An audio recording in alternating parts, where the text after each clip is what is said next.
Rogers' That's All Right, recorded in 1950 with Little Walter on the harmonica. If you don't have Jimmie Rodgers in your CD collection, you need to get this one right here. Jimmie Rodgers, his best. And if you don't know about Jimmie Rodgers, well, you should. He's one of the architects of the Chicago sound in the late 40s, 1950s. Recreated the blues or helped create Muddy Waters' blues.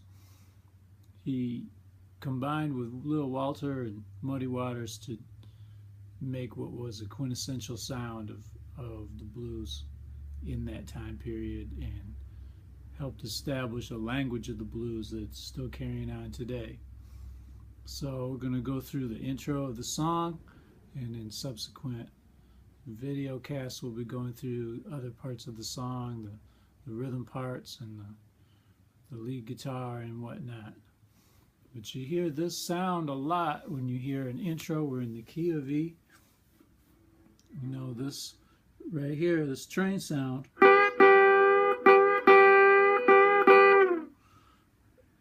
That's a key part of a slow blues intro. And where we're at here is the 8th fret with the middle finger on the B. B as in blues string. 7th fret, index finger on the E string, the little E string. You just give it a little tug. Doesn't need to be a big, huge, wide bend. Now, oftentimes what you'll hear, a lot of times with a slow blues intro, you'll hear somebody go to the B here. A little walk up to that, you know, open A, and the 1st fret and the 2nd fret, the common 9th chord right there. It's going to be something like this.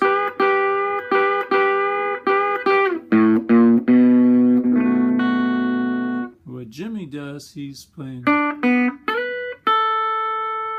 cool lick right there that Little Walter also chimes in on. So he's playing that 3rd fret, and then he's playing a B, 3rd fret on the B string, B as in blues, and then he's playing a B note, and it could be either that note right here, the 4th fret on the G string,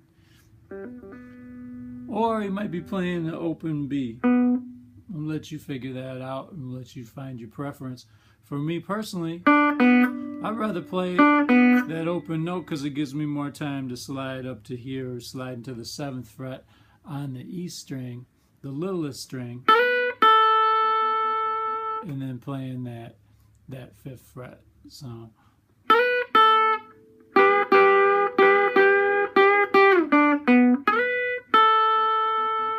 that's some good stuff. That's Jimmie Rodgers for you.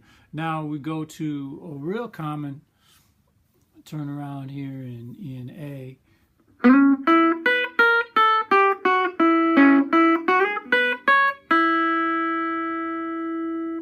I have to give Billy Flynn a shout out. He was the one that taught me that back when he was patient enough to work with me. I always appreciate Billy Flynn. If you don't know about Billy, you see him touring with fabulous Thunderbirds' own Kim Wilson, Kim Wilson's Blues Band, and he plays all around Milwaukee and Chicago with a lot of various greats. He's a true blues Hall of Famer, a human jukebox of musical knowledge.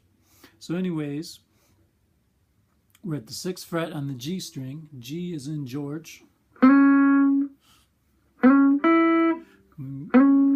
We go to that E note on the 5th fret of the B as in blue string. Then we're going to walk down here.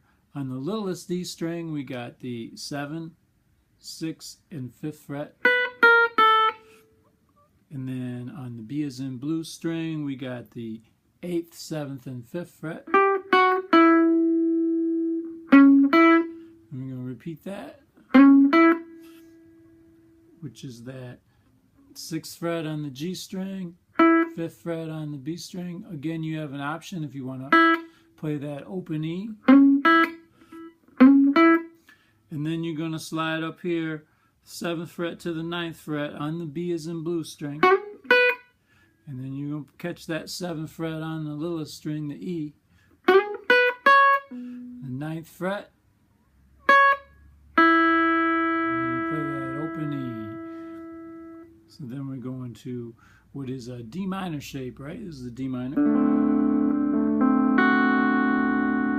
And you're going to have that anchored at the 4th fret with your middle finger and your ring finger. Your index finger is on the 3rd fret of the blues string. So 4th fret of the G string and E string. And you're going to play the G, the E, and then the B string. So we got G, E, G, B. Hope that makes sense to you. I'm talking about the strings, not the notes. This is 4th fret of the G string, 4th fret of the E string, 4th fret of the G string, and then the 3rd fret of the B string. So we got, then we go to the 3rd fret of the E string. So this is, now there we got the 3rd fret of the E string, 3rd fret of the G string, and then back to the 3rd fret of the E string. So and just the 2nd fret of the littlest string, the E, and then open E.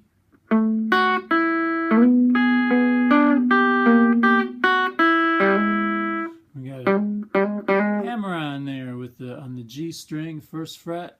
Play the open note, and then hammer onto that. So I'm just picking that once now. And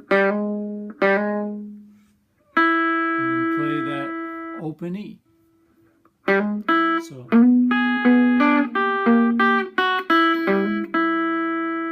then we're going to play the open B string, which is just the open B string. Play that. The other note there is the A note. It's on the 2nd fret of the G string.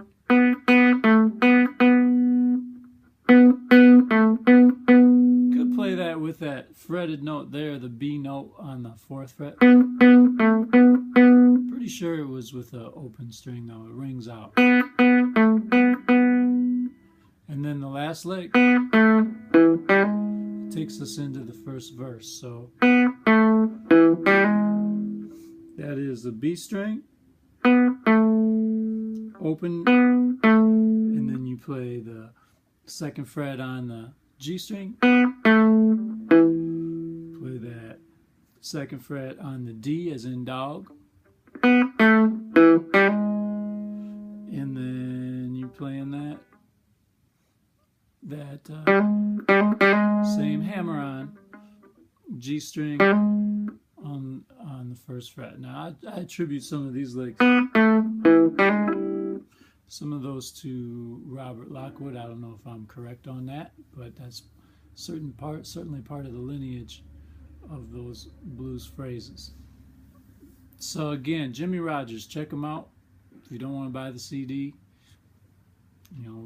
check him out on YouTube. Jimmie Rodgers, That's All Right, recorded August 15th, 1950. The music still stands today. Now, some people might say, well, there's a lot of cliches. That sounds like the same old, same old. Well, sometimes cliches are there for a reason. It's great music. It's timeless. And it's beautiful to me. And it's really a part of learning the language of the music. If you're going to play the blues, it's good for you to know the language of the blues and understand where the music came from and be able to converse in that language. So there's nothing wrong with you playing it your way. I understand that, but there is a certain language to the blues, and part of what I'm going to be doing, or what I am doing with these videos, is exploring the language of the blues and trying to show it to you as it's been shown to me. So until next time, I hope you enjoy learning, and keep playing, keep practicing. If you love it, it doesn't seem like work.